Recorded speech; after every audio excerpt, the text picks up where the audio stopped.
Selamat petang. Kita tunggu lagi 2 minit untuk kawan-kawan masuk. Kelas kita akan ada lebih kurang 45 orang. Selamat petang Aufi.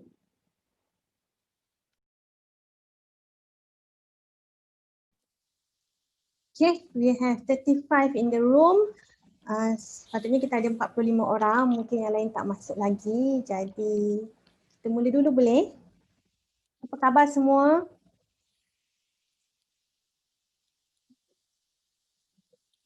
Sihat ke? Dah ready untuk MCO esok?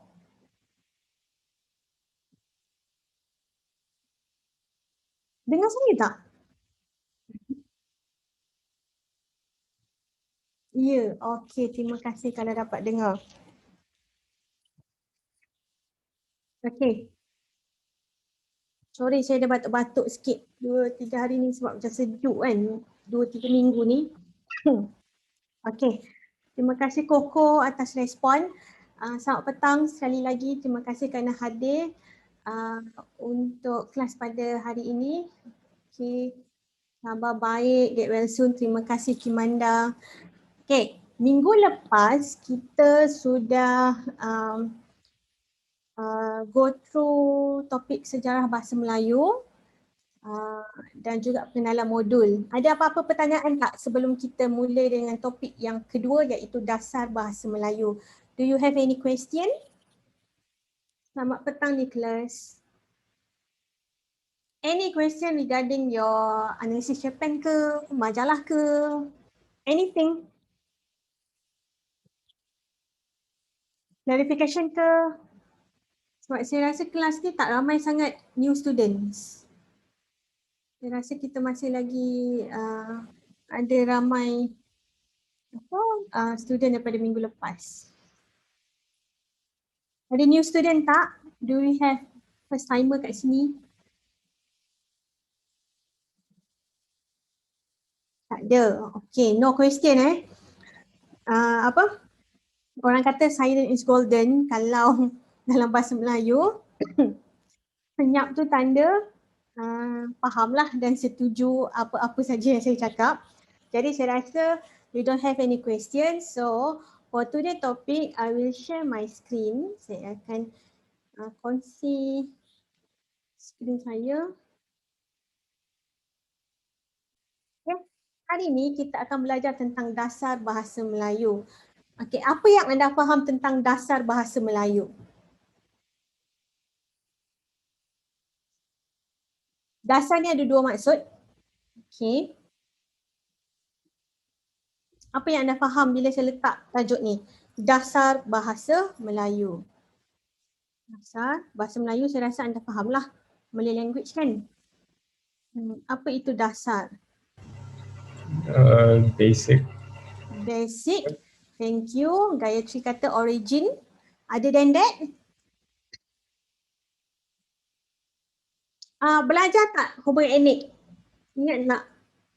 Dalam hubungan etnik anda ada belajar tentang macam dasar pandang ke timur, kemudian apa lagi? Dasar apa lagi? Jadi dasar ni macam tadi kawan kita ada bagi tahu kata siapa yang sebut tadi? Chen Wei Xiong Okay. Betul lah. Chen kan? Yeah. Okay. It can be foundation, it can be basic for something. Okay. Tetapi another meaning of dasar is policy. Polisi. Polisi ni sebenarnya dasar juga. Dalam erti kata lain lah, kalau dalam bahasa Melayu polisi kita adjust sebagai polisi yang telah di Inggeris yang dimelayukan. Jadi sebenarnya perkataan polisi tu kita ada perkataan sendiri iaitu dasar. Jadi hari ini kita akan fokus kepada dasar bahasa Melayu sahaja. Bagaimana polisi in Malay language from as you know bahasa Melayu now is a national language and also our official language in Malaysia, and also we have a few we will discuss regarding a few policy regarding Malay language in education policy. Okay. Okay. Sebelum pergi dengan lebih lanjut, pertama sekali kita nak tengok pengertian bahasa. Bila sebut tentang bahasa, apa yang anda faham tentang bahasa? Adakah anda rasa bahasa itu penting, tidak berkepentingan, atau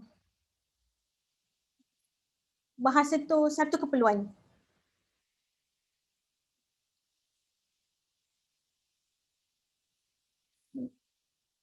Perlu tak kita berbahasa?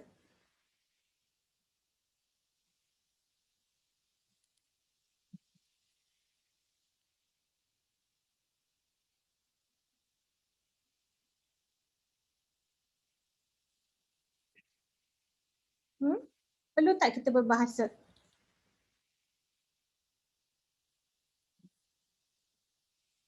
Perlu. Kenapa perlu kita berbahasa?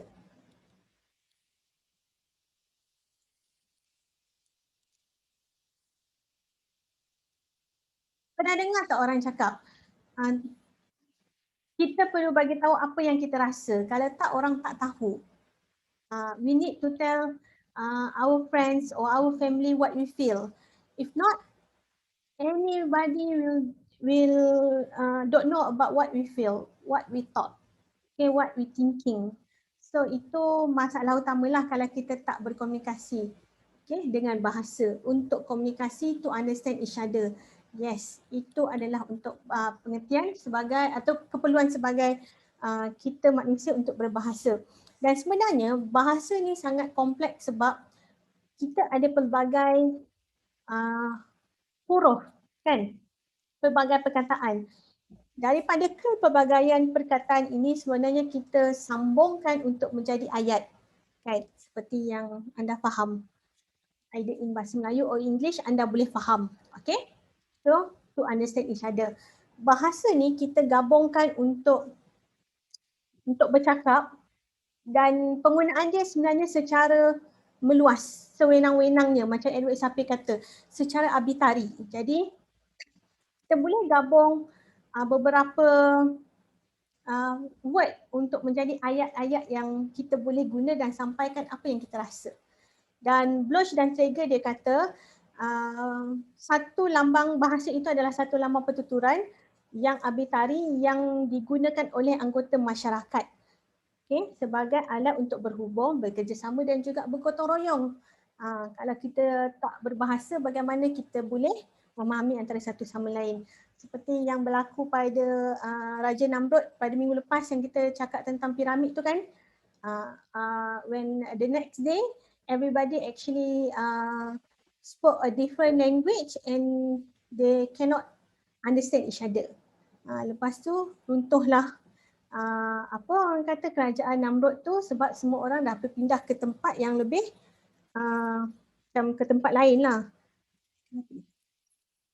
Okay, Ferdinand Soares dia kata bahasa ataupun lalang sebagai satu gejala sosial yang dipunyai oleh masyarakat dalam bahasa tersebut.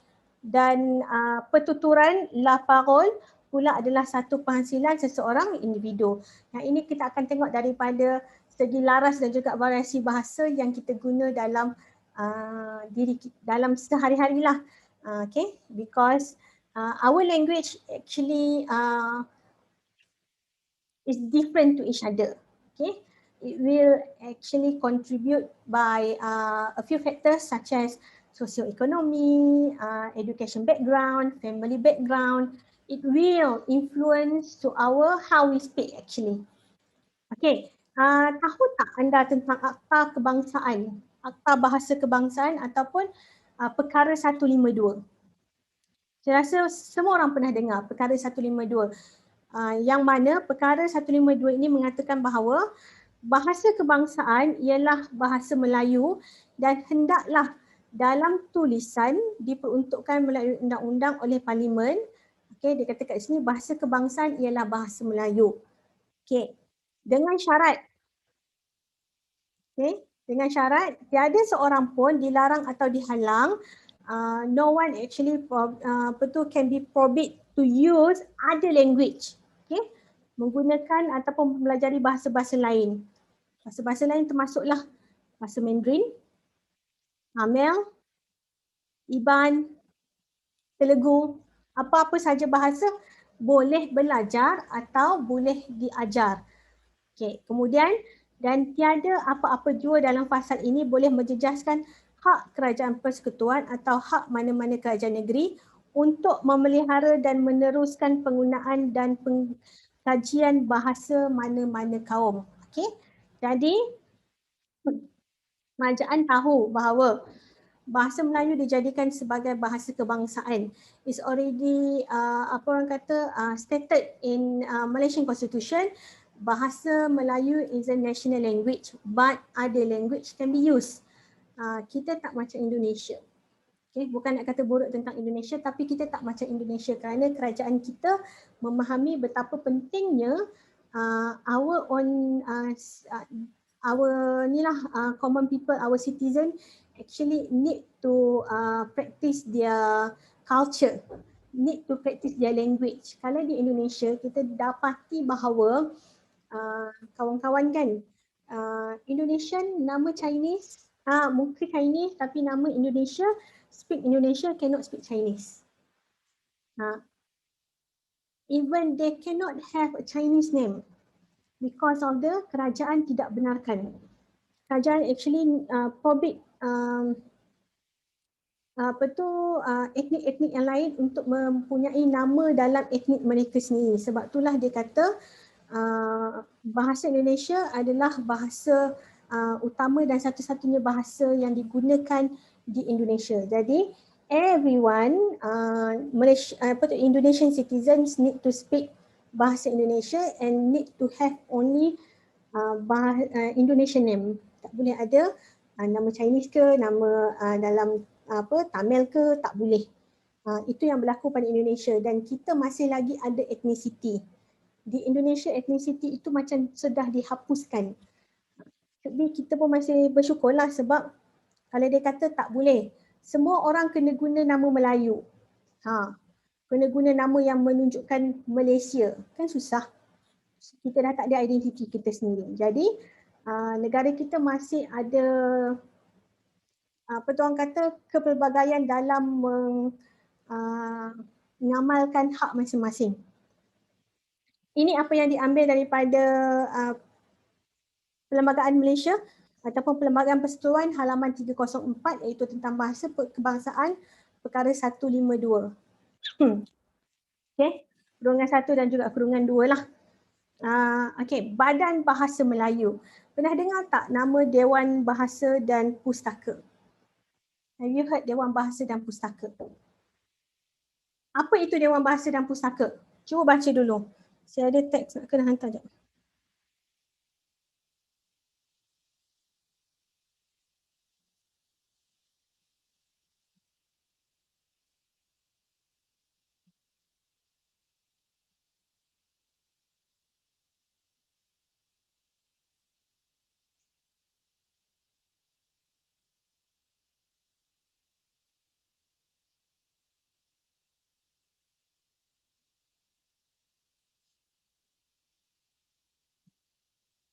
Ya.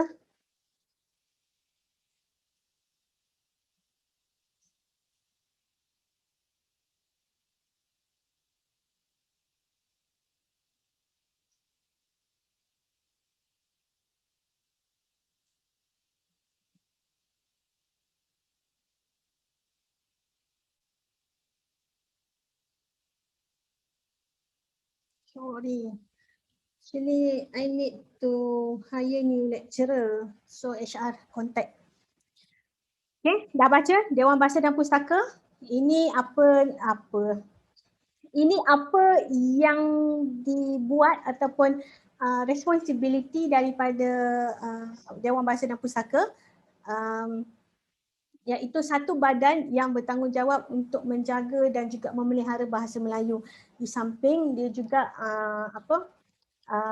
memantabatkan bahasa-bahasa lain. Okey, Dewan Bahasa dan Pustaka ditubuhkan establish pada tahun 1957, setahun sebelum merdeka, dengan Membina dan memperkayakan bahasa kebangsaan dalam semua bidang sains termasuk sains dan juga teknologi. Membina dan memperkayakan, actually they build up and also they macam develop istilah-istilah lah, the term in science and also technology, because in 1956 pada masa ni the people normally it's more about macam teori ke, ini lebih pada macam intelektual punya orang, pemikir. Kita hasilkan pemikir pada satu masa dahulu. Lebih kurang pada 1956, 1960, 1920 is more like a thinker instead of macam kita ada sekarang, semua kita apply, more to application lah now. Jadi dulu kita hasilkan thinker. So bila kita ada menghasilkan a lot of thinker and sampai satu tahap we actually develop, dan sains dan teknologi ni makin lama makin maju. Dan di tanah Melayu pada masa tersebut, sains dan teknologi ini masih lagi a new field, not only in occupation, in job, in work, tetapi juga dalam pendidikan. Sebab itulah Dewan Bahasa dan Pustaka mengambil inisiatif untuk mengembangkan dan juga membina istilah-istilah baharu yang digunakan sampai hari ini. Every day I believe we have a new term that made by Dewan Bahasa dan Pustaka. Second, untuk memperkayakan bakat sastra khususnya bahasa kebangsaan. Okay, if you see American, lagi apa, British, kita ada Australian, they more actually value their literature compared to us. Kita, masyarakat kita di Malaysia, kita kurang nak menghargai literature talent lah. Tetapi di luar literature talent ni sangat yang apa orang kata sangat diangkat, dipandang lah. Everybody actually orang kata apa, value literature. Tetapi di Malaysia kita susah nak value our own literature. Apa yang dibuat oleh Dewan Bahasa dan Pustaka, every year actually they will ask and also they will organize a competition such as like cerpen competition, drama competition. So if you want to join, you can go to Dewan Bahasa dan Pustaka website and check when is the opening date and also last date to submit all the material. Okay, and we also have our own sastrawan negara, which is Datuk A. Samad Said. Now is the only sastrawan negara yang kita ada yang masih hiduplah, kebanyakan yang lain semua dah pass away. Kemudian yang ketiga iaitu mencetak dan menerbitkan atau membantu dalam percetakan. Okay, apa sahaja, if you want to publish a book, not only in Malay but you can publish in bahasa-bahasa lain, in English. If you want to publish in your own language such as Chinese ke, Tamil ke, also can, no problem. Because Dewan Bahasa dan Pustaka actually is a publisher also. So they actually publish a book, magazine like Dewan Sastra kan. They publish a magazine and also a lot of other material yang kita boleh gunalah, dan we can buy actually at Dewan Bahasa dan Pustaka at the HQ. Membakukan, yang seterusnya kita ada membakukan ejaan dan juga sebutan dan membentuk istilah-istilah khusus dalam bahasa kebangsaan. Okay, membakukan ejaan dan sebutan. Okay, I would like to know, okay, soalan Cik Mas, how many state we have in Malaysia? How many state we have in Malaysia, including federal territory? Berapa 13. agaknya? 13 state, federal territory? Federal, how much? 3. 3. Okay, so 13 plus 3 how much? Suen kata 14. Nicholas kata federal territories ada 3. Yiren kata 15. So 13 tambah 3 berapa? 16. Pandai pun, 16. So we have 13 state and 3 federal territories. Okay. Do you know actually the 13 state in Malaysia actually have their own dialect? Do you know that? Okay. Kita dalam negeri apa?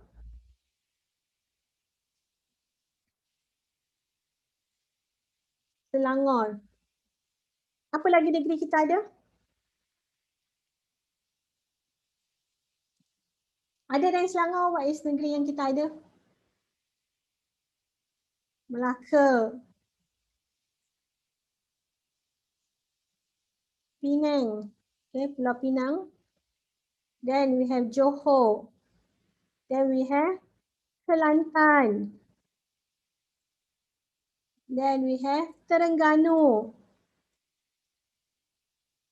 Lagi. Pahang, Sabah. Okay.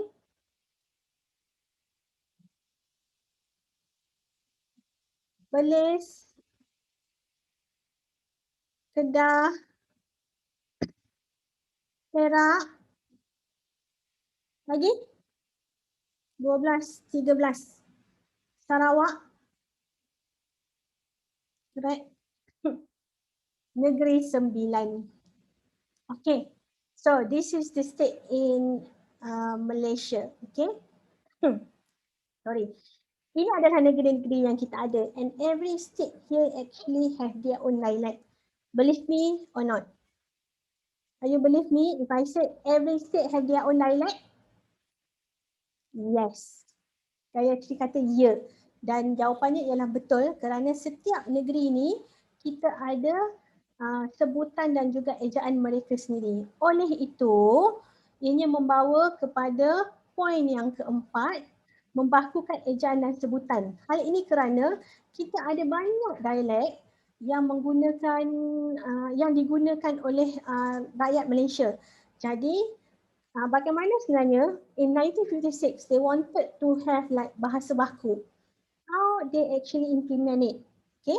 So daripada 13 bahasa ni, 13 dialek yang ada di Malaysia, mereka mencari satu persamaan yang paling orang kata majoriti lah. Kemudian mereka akan membentuk istilah tersebut dalam bahasa Melayu. Ini daripada apa bahasa yang kita ada daripada dialek. Daripada bidang-bidang baru, a new field. Every day we have a new field. I rasa 30 years ago maybe we didn't know about IT developer yet. But now kita dah ada IT developer. So macam mana istilah-istilah dalam internet information technology. How actually we develop with that. Okay. So apa yang berlaku ialah Dewan Bahasa dan Pustaka akan tengok dalam bahasa Inggeris dan akan bandingkan, they will compare with our dialect. If we don't have any similar or any suitable word to use, then we will use English word yang dimelayukan. Okay. Contohnya macam perkataan tadi, polisi. Okay. Sebelum ni kita pakai dasar. Tapi disebabkan dasar tu mungkin mengalami banyak kecelaruan dan tidak boleh menyeluruh, maka perkataan polisi kita guna dalam bahasa Inggeris macam ni yang dimelayukan. Okay. Dan kalau kita nak tahu semua ni adakah diterima ataupun tak, kita tengoklah dekat prpm.dpp.gov.my. Ini link dia. Kalau anda nak tahu apa orang kata, ejaan anda betul ke tak, maksud perkataan tersebut dalam bahasa Melayu betul ke tak, boleh pergi ke prpm.dpp.gov.my. Okey, poin yang kedua, terakhir dan juga yang terakhir kita ada kat sini, menggalakkan penggunaan bahasa kebangsaan yang betul, menggalakkan penggunaan bahasa kebangsaan supaya ia digunakan secara meluas. Okey. Jadi Dewan Bahasa dan Pustaka juga actually responsible to inform us what is the correct spelling, what is the new word, then we can use the correct bahasa Melayu. Okay, saya nak tanya soalan Cepu Mas lagi. Yalah gerak. Okay, 1, 2.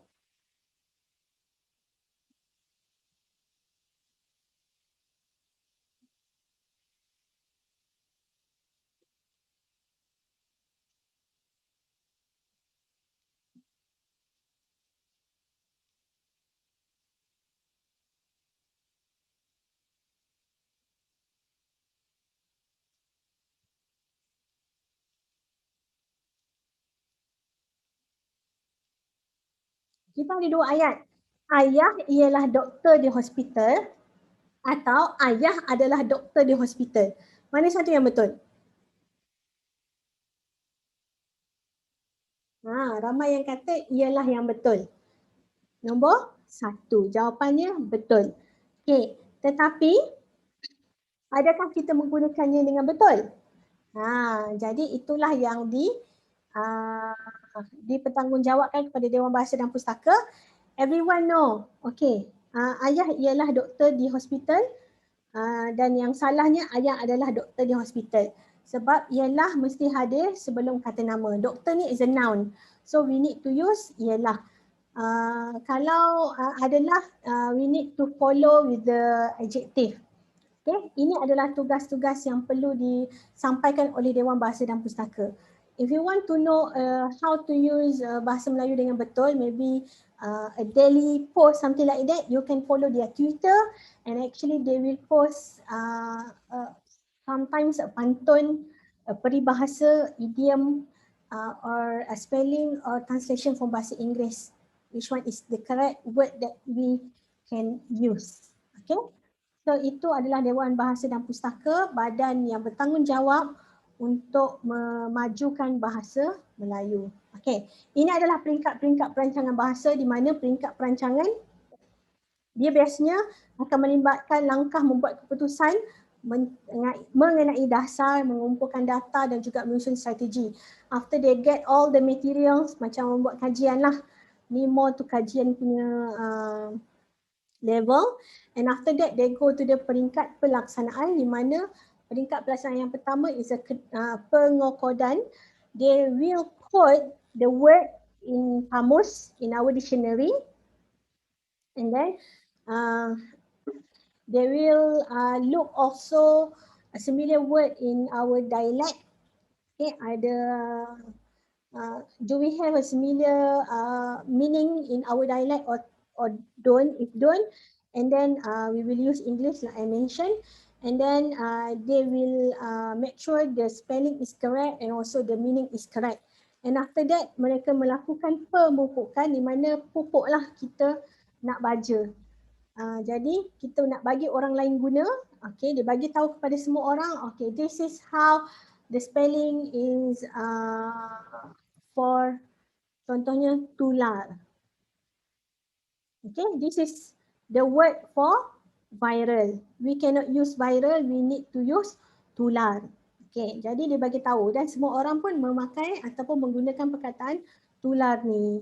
Jadi begitulah peringkat perancangan bahasa, iaitu peringkat perancangan dan juga pelaksanaan. Okay, next we're going to talk about fungsi bahasa.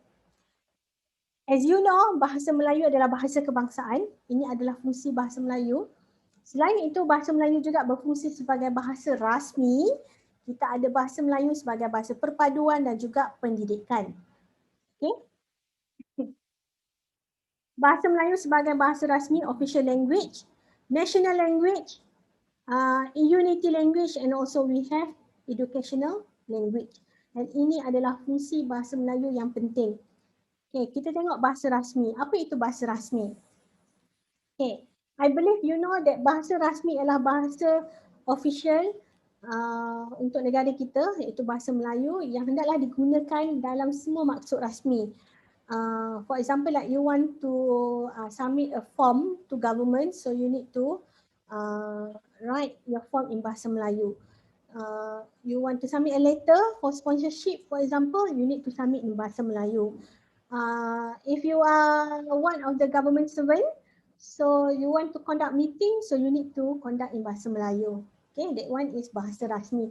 That's why our parliament actually has been conducted in bahasa Melayu, because parliament is official matters for our country lah. Okay, so if they wanted to use bahasa Inggeris, they need to ask permission from the speaker.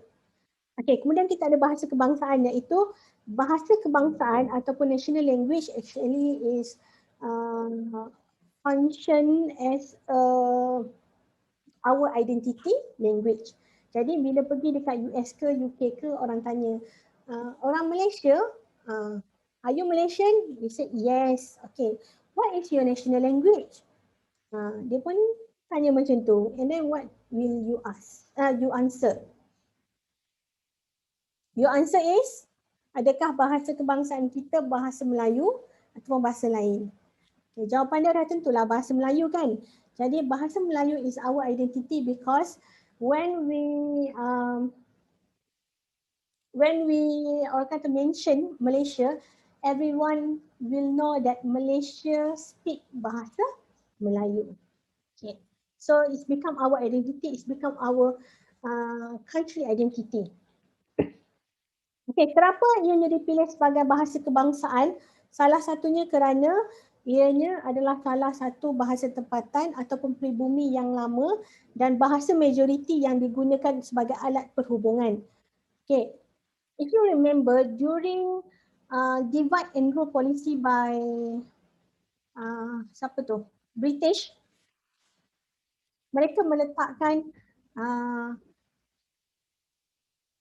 orang kata apa, pekerjaan mengikut warna ataupun inilah mengikut kaum. Kaum Melayu di kampung, kaum India di estate dan juga kaum Cina di bahagian Lombong. Jadi apa yang berlaku ialah tidak ada percampuran secara meluas lah, tetapi mereka akan jumpa pada hari Ahad hujung minggu biasanya di pasar-pasar. Jadi bahasa itu menjadi bahasa majoriti yang digunakan oleh bukan saja bangsa Melayu tetapi juga bangsa-bangsa lain kerana bahasa Melayu ini mudah dipelajari. Okey, kemudian bahasa perpaduan. Seperti yang saya kata tadi, yang jumpa dekat pasar tu setiap hari Ahad, mereka akan cakap bahasa Melayu. Jadi orang Cina akan cakap bahasa Melayu dalam dialek dia sendiri. Dalam macam selalu kita dengar lah kalau awak pergi ke kampung-kampung, bahasa Melayu dia bukan bahasa Melayu yang baku tapi bahasa Melayu dalam konteks bahasa ataupun sintaksis bahasa Cina. Sama juga dengan orang India. Ada satu menteri pada satu ketika dahulu, boleh cari kat YouTube, nama dia Sami Velu. Okay? Menteri ini menggunakan bahasa Melayu tetapi bahasa Melayunya adalah dalam konteks bahasa Tamil. Okay? Because her first language is Tamil and bahasa Melayu, if I'm not mistaken, is the third or fourth language. Jadi bila dia bercakap bahasa Melayu, dia akan menggunakan sukto ayat dalam bahasa Tamil. Jadinya agak sedikit jadi macam cacah merbah lah ayatnya. Tapi betul dari segi sebutan. Okay. Itu adalah bahasa perpaduan di mana semua orang boleh bercakap bahasa Melayu. Dan kalau kita pergi mana-mana pun mungkin kita akan cakap dalam bahasa Melayu dulu. Lepas tu baru cakap orang putih. Okay. Bahasa pendidikan iaitu bahasa yang berperanan sebagai bahasa pengantar ilmu di sekolah-sekolah, sama ada ilmu sains ke, sastra ke, moden ke, anything. Okay. Ini satu ketika dahulu bahasa Melayu memang dijadikan sebagai bahasa pengantar di sekolah rendah, menengah dan juga universiti. Dan bahasa Melayu sebenarnya dia berkembang seiring dengan teknologi yang ada. Okay, that's why lah saya kata tadi Dewan Bahasa dan Pustaka actually responsible to create a new term because our knowledge actually not stop there. They will develop. So bahasa juga will be developed. So Dewan Bahasa dan Pustaka we will develop their term, okay, dia istilah-istilah yang khusus dan juga umum kepada masyarakat. Okay, any questions so far? Boleh faham apa itu sejarah berkaitan dengan apa tadi? Fungsi bahasa Melayu. Semua okey? Saya akan ambil kehadiran dahulu, kemudian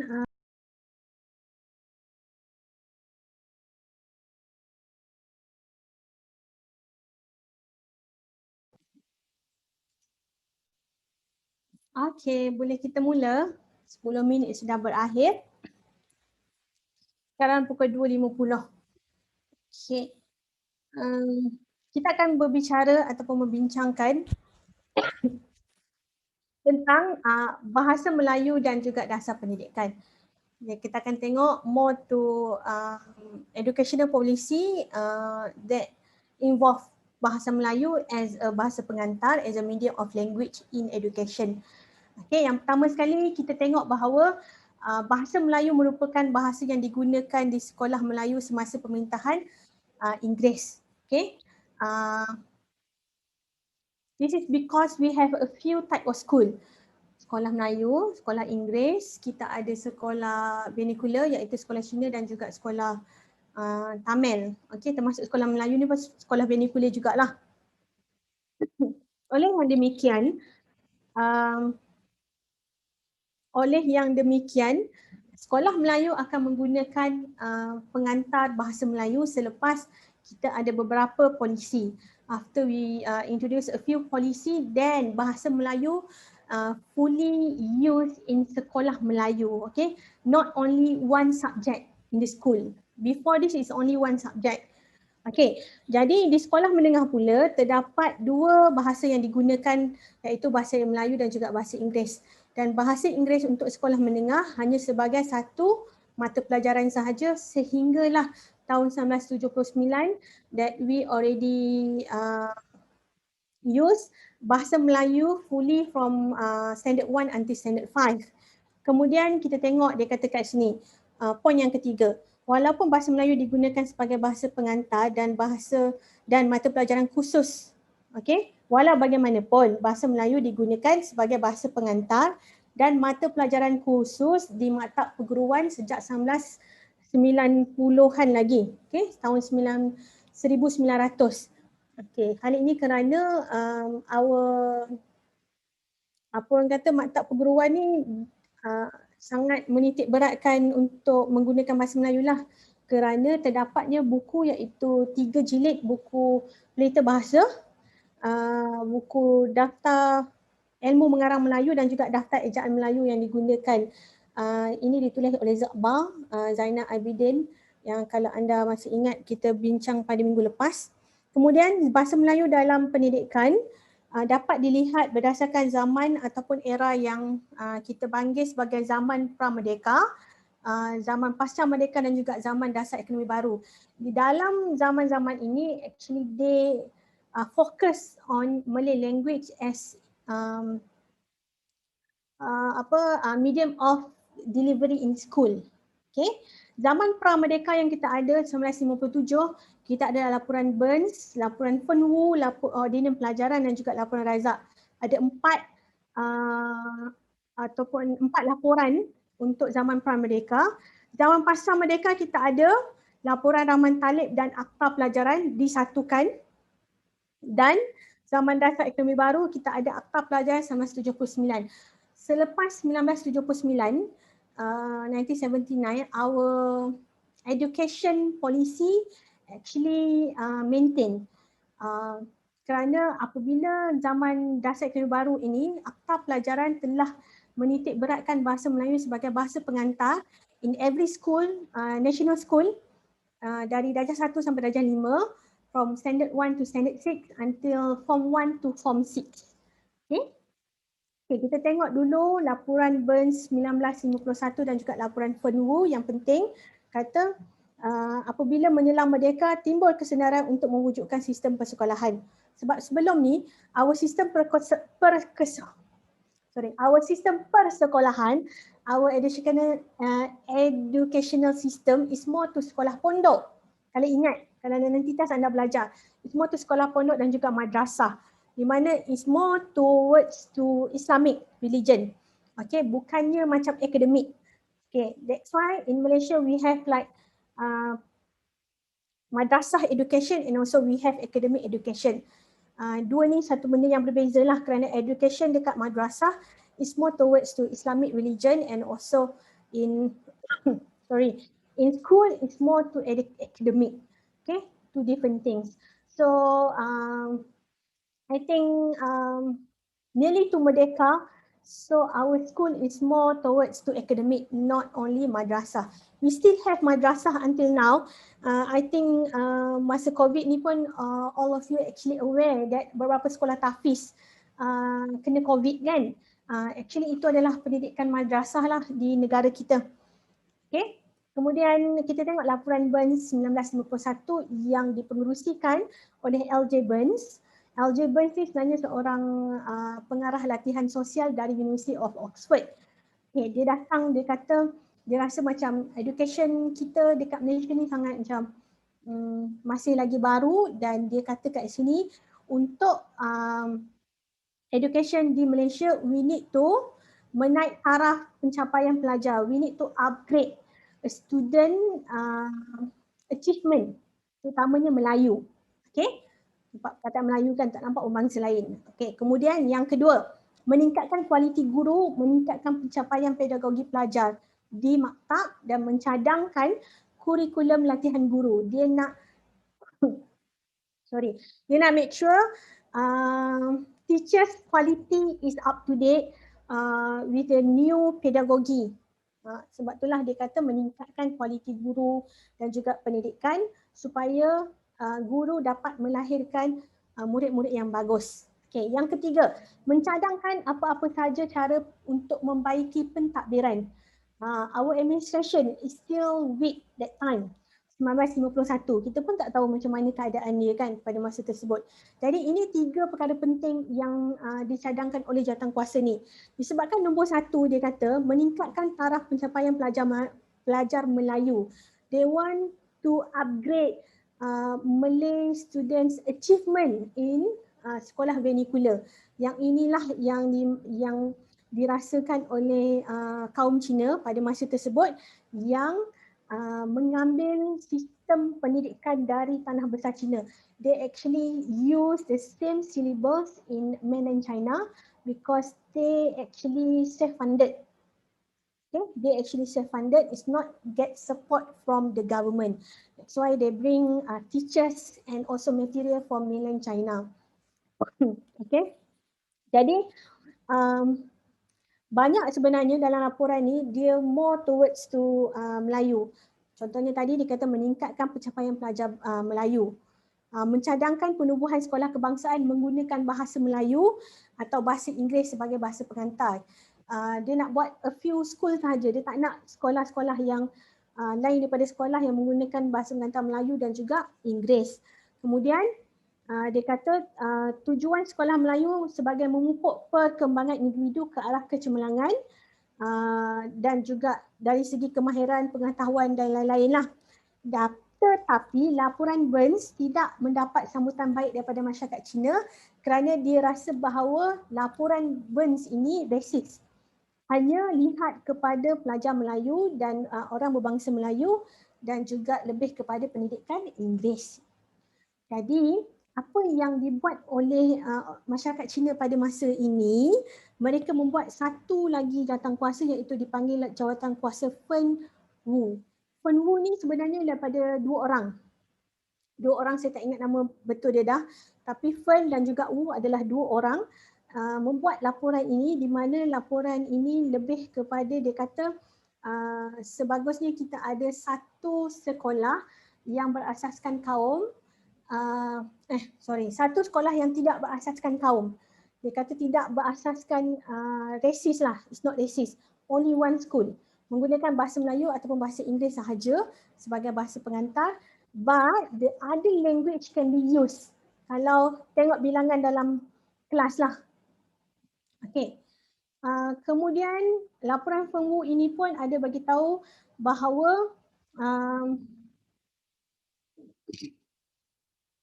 laporan Fen Wu ni ada bagi tahu bahawa sebenarnya apa yang mereka cuba sampaikan is not untuk mempelekehkan apa orang kata keupayaan bahasa Melayu itu sendiri, tetapi orang kata macam itulah sebab kita perlu nak sesuatu untuk bangsa dia juga, iaitu masyarakat Cina. Oleh itu apa yang berlaku ialah laporan Fen Wu dan juga laporan Burns dipertimbangkan secara sama rata, sama tara, consider equally, and they make another laporan iaitu Ordinan Pelajaran 1952. Ordinan Pelajaran 1952 ini untuk menggantikan laporan Burns dan juga laporan Fen Wu to replace. Dan apa yang berlaku ialah laporan ini memberi impak yang sangat besar kepada pendidikan negara. Okey, di mana selain daripada sekolah Melayu dan juga sekolah Inggeris, sekolah vernacular Cina dan juga Tamil sebenarnya boleh diteruskan. Okey, boleh diteruskan. Jadi dia kata kat sini untuk ordinan pelajaran ni, ini adalah matlamat dia, iaitu membekalkan dan mengekalkan pengetahuan, kemahiran, menggalakkan dan membolehkan sesuatu kaum menyesuaikan diri, berusaha membentuk warga negara yang bersatu. Ini matlamat ordinan pelajaran 1952. Okay, kita tengok kepada apa yang tercatat dalam penyata ini. Yang pertama dia kata mendirikan, yang colour biru ni, sekolah-sekolah kebangsaan yang mengandungi dua jenis, iaitu sekolah aliran Inggeris dan mata pelajaran bahasa Melayu dijadikan mata pelajaran wajib. Okay. Jadi bukan sahaja di sekolah Inggeris, maka di sekolah-sekolah lain pun mata pelajaran bahasa Melayu adalah mata pelajaran wajib yang hendaklah diajar. Okay. Di sekolah aliran Melayu dan juga sekolah aliran Inggeris dan sekolah Cina dan juga Tamil, cuma silibus mereka masih lagi berbeza.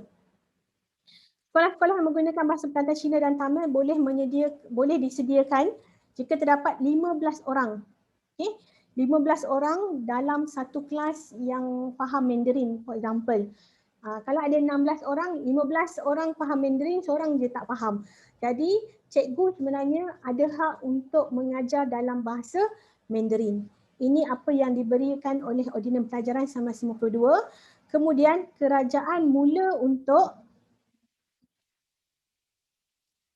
kerajaan mula untuk memberi pelajaran percuma kepada rakyat, iaitu selama 6 tahun.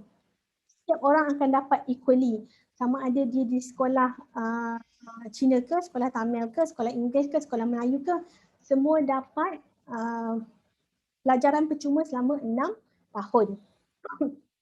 Okay, kemudian kita ada laporan Razak 1956.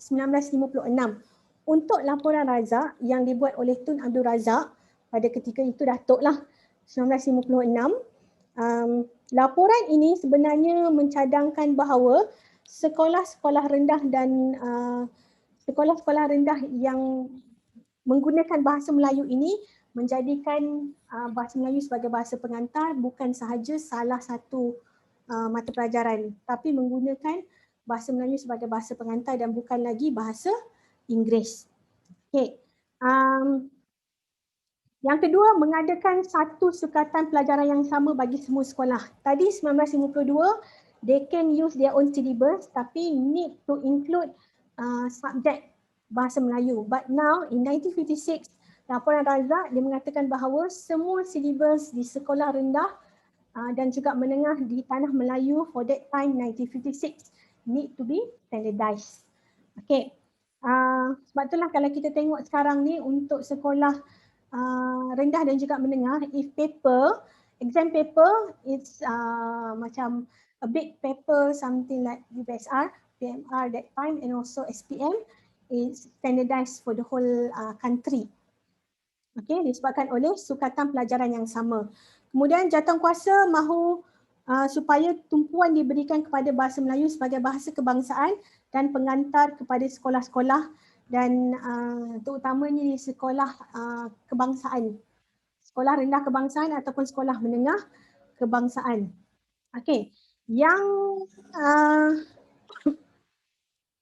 poin yang terakhir sekali dia kata kat sini, sukatan pelajaran yang sama bagi semua sekolah adalah untuk memelihara perkembangan bahasa Melayu dan juga memajukan ilmu pengetahuan dalam bahasa Melayu.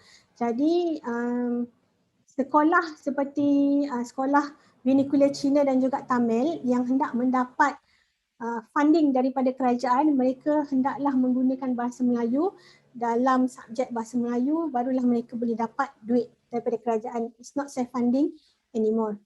Okey, kemudian kita ada zaman Pasca Merdeka 1957 hingga 1970, iaitu kita ada laporan Rahman Talib dan juga Akta Pelajaran 1961. Laporan Rahman Talib actually is a review from laporan Razak 1956. Dia cuma untuk they want to enhance what laporan Razak already did. Okay. Jadi Laporan Rahman Talib kemudiannya dilihat dan juga digubal oleh Akta Pelajaran 1961 dan menggariskan bahasa Melayu sebagai bahasa pengantar yang utama di beberapa peringkat, terutamanya peringkat sekolah rendah. Okey, kita tengok laporan Rahman Talib dan juga Akta Pelajaran 1961. Okey, tugas utama untuk jawatankuasa ini adalah yang pertama mengulang kaji dasar pelajaran Razak. They want to review dasar pelajaran Razak 1956. Kemudian mereka akan mempertimbangkan kesan-kesan nasional dan keuangan. They want to review and also they want to consider what is the impact to the country and also financial daripada dasar pelajaran 1956 which is laporan Razak. Yang ketiga, mengkaji langkah-langkah untuk mewujudkan satu sistem pelajaran nasional. They want syllabus not only in the primary school but also in the secondary school. Okay, jadi cadangan jawatankuasa ni dia buat yang pertama, bahasa kebangsaan diajar mulai darjah 1 dalam semua sekolah rendah, Cina, Tamil dan Inggeris. Okay, bahasa Melayu lah maksudnya. Bahasa Melayu dijadikan sebagai bahasa pengantar di semua sekolah yang dahulunya sekolah rendah kerajaan. Okay. Jadi sekolah rendah kerajaan ni sekarang dah jadi sekolah rendah kebangsaan di mana menggunakan bahasa Melayu sepenuhnya. Dan Kementerian Pelajaran telah mengeluarkan peraturan mewajibkan pengajaran bahasa kebangsaan di semua sekolah pada tahun 1956 dan bahasa Melayu diwajibkan untuk lulus di peringkat sekolah menengah iaitu sijil rendah pelajaran iaitu SRP, SRP then non-SPMR and after that we known as PT3. Okay? Dan sijil pelajaran Malaysia. That's why dia kata kat sini dia jadikan wajib untuk memperoleh sijil, need to pass. That's why if you didn't take any SPM, so you need to take bahasa kebangsaan A. Okey, kemudian yang terakhir, penggunaan bahasa Melayu sebagai bahasa pengantar di sekolah menengah bermula pada tahun 1963. Okey. Jadi you can see actually the implement of bahasa Melayu as a medium of delivery in school is not happen just like that. Actually it happen staggered, berfasa-fasa lah. Dan yang terakhir sekali kita ada Akta Pelajaran 1979 semasa zaman Dasar Ekonomi Baru iaitu DEB. Dan Akta Pelajaran ini pun dibuat selepas Malaysia dah telah terbentuk lah. Okey. Pada tahun 1979, semakan semula pelaksanaan dasar pendidikan oleh jawatankuasa telah dibuat. Tadi kita tengok pada 1956, kemudian dia tengok balik 1962. Jadi apabila Malaysia already formed in 1963, they did not review our educational policy. Then now they want to review, they call as Akta Pelajaran 1979 after Sabah and Sarawak join and we form a Malaysia. Okay. For this time, we not only focus in Peninsula of Malaysia, but we focus at Borneo too. What happened was that time, apa orang kata, celik huruf. Ni. Okay. It's more to the, bukan dasar, is macam fenomena lah. Okay. Fenomena celik huruf ni ataupun buta huruf, antara dua ni lah yang digunakan. Maksudnya tak reti baca, tak reti menulis, tak reti mengira. Okay, because this type of people kebanyakan unit duduk dekat rural area. Cuba bayangkan Sabah dan Sarawak. Okay, Sabah dan Sarawak yang nak pergi sekolah tu kena naik sampan. Before this, they don't have any school. So what happened to that people? Are they able to read? Are they able to write? Of course not kan, if we didn't give a proper education. Jadi sebab itulah peratusan celik huruf ataupun buta huruf ni dia sangat rendah. That's why Akta Pelajaran 1979 dia memfokuskan kepada pendidikan asas 3M. 3M maksudnya bukan yang jenama selotip tu tau. Okay, dia fokus pada membaca, menulis dan juga mengira. Reading, writing and also counting. Okay, tapi semua dalam bahasa Melayu. Kerana pada masa 1979, keperluan untuk menggunakan bahasa Inggeris masih lagi rendah. Okay. Yang kedua, penegasan kepada pendidikan kerohanian yang kukuh dan unsur-unsur disiplin. Spiritual dan disiplin is more like they're developing lah, they're more to firm in spiritual and also unsur-unsur disiplin. Kalau awak sekolah kebangsaan dulu, mungkin awak pernah tengok fenomena macam masa Johor, kawan-kawan yang beragama Islam need to go and pray dekat sekolah. Okay, itu maksudnya pendidikan kepada rohani. Dan mata pelajaran seperti pendidikan Islam dan juga moral dibuat di sekolah-sekolah. Okey, penegasan kepada core kurikulum ala Malaysia di mana dilihat kepada core kurikulum yang berasaskan kepelbagaian kaum. Jadi in school that time in 1959, it's not only academic matters but curriculum also has been enhanced by the government. Yang keempat, kita ada peluang melanjutkan persekolahan dari 9 tahun ke 11 tahun. Kenapa 9 kat sini? Tadi 6. This is because masa 1979 ni, masa tahun ni, if students need pass in one level, for example, you are in level 4, standard 4, but this year you didn't pass standard 4 final exam.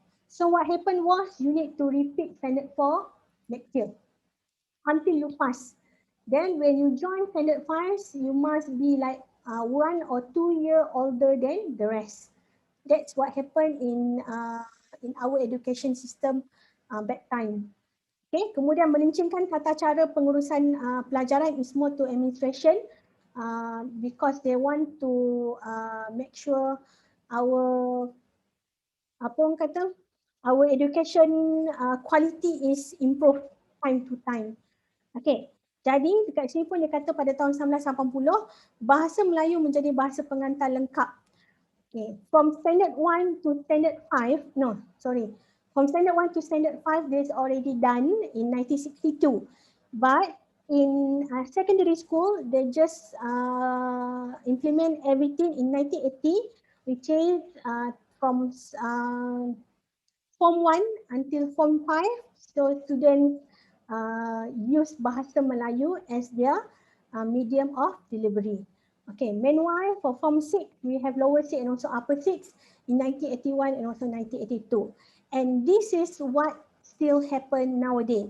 If you join sekolah menengah kebangsaan, which is we have dari sekolah kebangsaan, we use fully in bahasa Melayu except for selected school. Okay, sekarang kita ada banyak jenis sekolah. Sekolah Bestari, sekolah terbaik, sekolah kelas A, lot of school actually. So the normal school normally they will use bahasa Melayu for sekolah rendah, and sekolah menengah also they will use bahasa Melayu. But now kerajaan actually use DLP, dual language P ni apa? Dual language policy. Okay, dual language policy that student will learn bahasa Melayu dan juga bahasa Inggeris. I still remember when I sit for my SPM in 2003. That's the first time actually government try to have dual lingual question. One page bahasa Melayu and this side is bahasa Inggeris. That's the first time in 2003 SPM. I still remember that. So the question paper is quite thick. Yeah, 30 something to 40 something the pages. So from that actually our education policy is become like up and down. When one minister hold the position, actually they wanted to use their own, they think the policy is good. For example, like PPSMI, that time if you still remember, which is dasar pengajaran dan pembelajaran sains dan matematik dalam bahasa Inggeris, PPSMI, and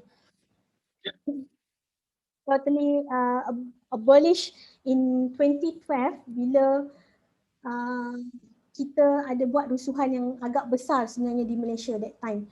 So daripada kajian kita lihat bahawa sebenarnya PPSMI ni dia punya orang kata apa, peratusan dia lebih kurang je sama dengan yang bahasa Melayu. Jadi selepas pada 2012 sistem pelajaran kita beralih kepada semuanya dalam bahasa Melayu, kemudian kita kembali balik kepada duolingual, sama ada bahasa Melayu dan juga bahasa Inggeris, ataupun sekolah boleh pilih which one. Sorry ya. Sekolah boleh pilih sekarang sama ada nak buat dalam bahasa Inggeris ataupun nak buat dalam bahasa Melayu ataupun both language. So I think actually you are also the victim of the dasar pelajaran di Malaysia lah, because mine in 2003 even though it's a dual language question, but all the delivery actually still in bahasa Melayu.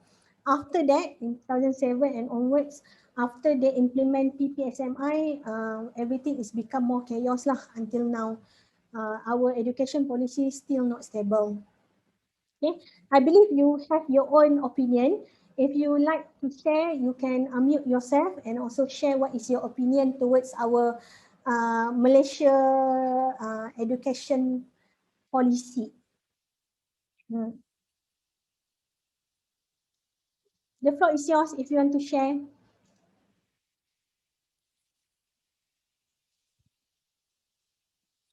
Adakah anda rasa penggunaan bahasa Melayu sebagai bahasa di sekolah tidak dapat memajukan negara ke? If you think maybe you think that bahasa Melayu is very good to become bahasa ilmu, anything, open for discussion. Meanwhile, I will project one more time for our passcode for our attendance today. So if anyone would like to share? Tak ada.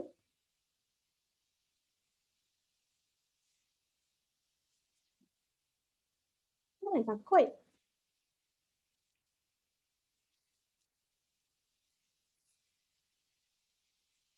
Takutkah? Anda risaukah? Ataupun risau nak cakap dalam bahasa Melayu, you can speak in English, you can mix the language also. No problem.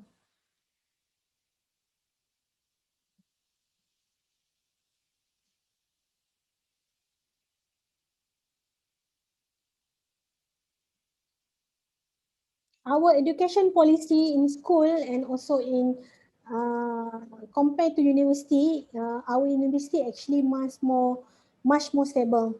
And that's why if you see actually foreigner, they like to come to Malaysia to continue study in Malaysia because our university, the higher education system is more stable compared to another country. Apa yang saya tahu, not all the country in the world actually have the higher education in Malaysia, but we in Malaysia we have. Jadi pendidikan untuk sekolah tak ada. Pendidikan untuk peringkat universiti tu sebenarnya lebih bagus di Malaysia berbanding beberapa negara yang lain lah. Okay, anyone would like to share the opinion? Kalau tak ada, boleh nyatakan masalah anda juga. Okay, Rafiq, terima kasih. I believe that having a good foundation and understanding of Malay language is important as people of the country, but Easy English will help students connect to the international world and provide more opportunity, especially when globalization is rapidly increasing. Ya, tapi macam yalah Rafiq cakap, bahasa Melayu penting tetapi kita kena memartabatkan bahasa Inggeris dan memartabatkan bahasa Melayu dan memperkasakan bahasa Inggeris. Okay, jadi actually like you said lah, in school, actually we need to like expose the students with the English too, not only in Malay, because now English actually is more needed. Kalau nak kerja sekarang pun sebenarnya dia akan tanya bahasa Inggeris okey ke tak? Bahasa Melayu tu dah jadi the second language. Jadi yeah, world need that bahasa Inggeris sekarang ni. Sebab itulah kalau kita tengok Jepun walaupun masih lagi mempertahankan bahasa mereka sendiri, tetapi sebenarnya secara tak langsung mereka dah cuba untuk belajar bahasa Inggeris juga. Okay, Miss, actually times wouldn't show our progress. Yes, no progression. I didn't set any progression in our times. Okay, because this is short semester, I know it's quite compact for you, so that's why I didn't do any progression for exercise. Okay, I hope you can focus more into our assignment and also our midterm. Now it's on already week 2. Your midterm is going to be on week 4. Okay, but the exercise actually is good for you to enhance your knowledge in type of question. Sebab dalam midterm kita akan ada pelbagai jenis soalan. Kita ada multiple choice question, kita ada fill in the blank, kita ada mix and match, okay, drag and drop. Jadi dalam exercise you actually can learn how to do that lah. I believe not only in my module but other module actually like the lecturer also provide a quiz for you, so it's similar. So I did not force you to do your weekly activity. It's not contribute to your marks because I believe you want to focus more on your analysis Japan and also magazine and midterm. Okay, I totally understand that. Now it's already week 2. Week 2 we have another 5 more weeks to go. Kejap je, 5 minggu je lagi. Okay, ada apa-apa tak? Nak tanya mengenai analisis Japan ataupun majalah? Untuk attendance, siapa yang tak dapat tanda tangan attendance, saya akan buat secara manual. But now we have 39 in screen also participants. I have 39 students, so I believe everybody is here. So, any question? Last time I will ask.